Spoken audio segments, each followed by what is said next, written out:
వలసలు నివారించడం సాధ్యమా? ఎక్కడ ఉన్నవారికి అక్కడే పని కల్పించడం సాధ్యమా అనే విషయంలో చాలా అభిప్రాయ భేదాలు ఉన్నాయి. వలసలు అంటే కేవలం వ్యవసాయ కూలీలు వలసలు మాత్రమే కాదు. చదువుకున్న వాళ్ళు ఏం చేస్తారు సహజంగా? ఎక్కడ ఎక్కువ ప్యాకేజీ వస్తే, ఎక్కడ ఎక్కువ జీతం వస్తుంది అనుకుంటే అక్కడ పోయి ఉద్యోగం చేసుకుంటాడు. ఎక్కడో అనకాపల్లిలో చదివిన బెంగళూరులో జాబ్ వస్తే వెళ్ళి ఉద్యోగం చేసుకుంటారు. సంవత్సరానికి 30 లక్షలు 40 లక్షలు ప్యాకేజీలు వస్తున్నాయి. అంతేగాని కంపెనీ మా ఊర్లోనే పెట్టాలి, మా ఊర్లో ఏదైనా ఉద్యోగం చేస్తాను వాళ్ళు అందరూ.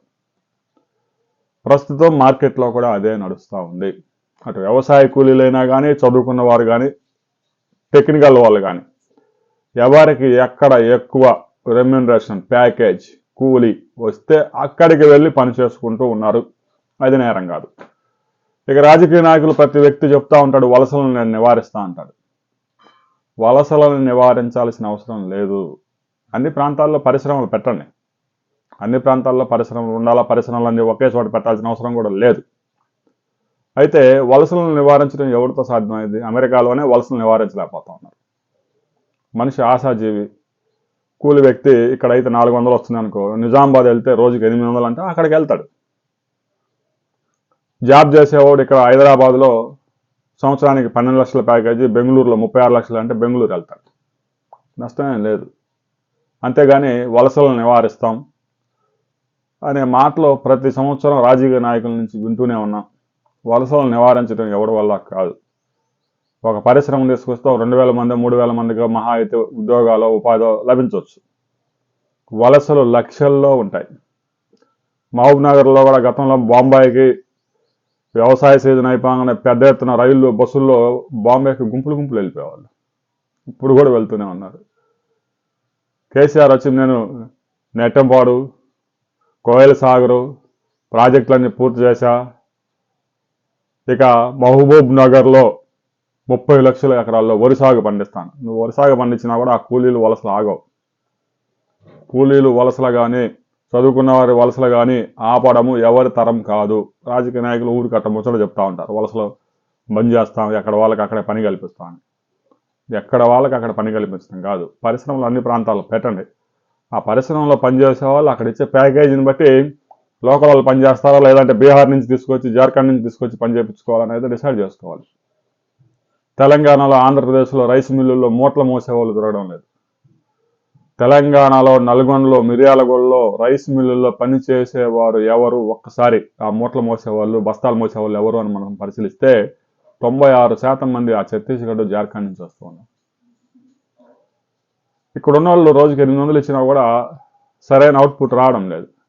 వాళ్ళకి 400 ఇచ్చి అక్కడే రూములు ఇచ్చి ఆ గోధుమ పిండో ఆ బంగాళదుంపలు కొనిపెడితే 6 నెలల గట్టిగా పనిచేస్తూ ఉన్నారు.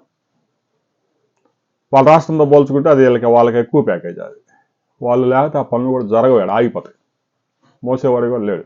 మరి వలసలను నివారిస్తా అంటే వాళ్ళు కూడా ఛత్తీస్గఢ్ వాళ్ళు కూడా మేము వలసలను నివారిస్తా అంటే ఇక్కడ ఒక్క పని కూడా జరగదు.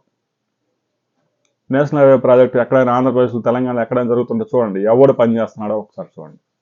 బీహార్, ఉత్తరప్రదేశ్, జార్ఖండ్, ఛత్తీస్గఢ్ నుంచి ఈ ప్రాంతం నుంచి కూలీలు కనుక రాకపోతే, వలసలు జరిగి ఇక్కడ వచ్చి పని చేయకపోతే ఒక్క పని కూడా ముందుకు సాగదు. ఇక్కడ ఉన్న వాళ్ళు ఏం పని చేస్తున్నా అంటే వేరే ఇంకొంచెం ఎక్కువ వచ్చే ప్యాకేజ్ వచ్చే బెంగళూరు, హైదరాబాదు, చెన్నై సాఫ్ట్వేర్ ఇంజనీర్లు కానీ రకరకాల పనులు వెళ్ళిపోతా ఉన్నారు. అంటే ఎవరికి ఎక్కువ ప్యాకేజ్ ఎక్కడ వస్తే అక్కడ పోతా ఉన్నారు. అందులో తప్పు లేదు. వలసలను నివారిస్తాం, ఎక్కడి వారికి అక్కడే పని కల్పిస్తాం అనేది వట్టి భ్రమ. వలసలు ఇప్పుడే కాదు, 40 సంవత్సరాల తర్వాత కూడా వలసలు ఉంటాయి. ఎవరికి ఎక్కువ ఎక్కడ ప్యాకేజీ వస్తే అక్కడికి వెళ్తాడు, ఎక్కువ కూలి ఎక్కడ వస్తే అక్కడికి వెళ్తాడు. దానిని నివారించడం ఎవరి వల్ల కాదు.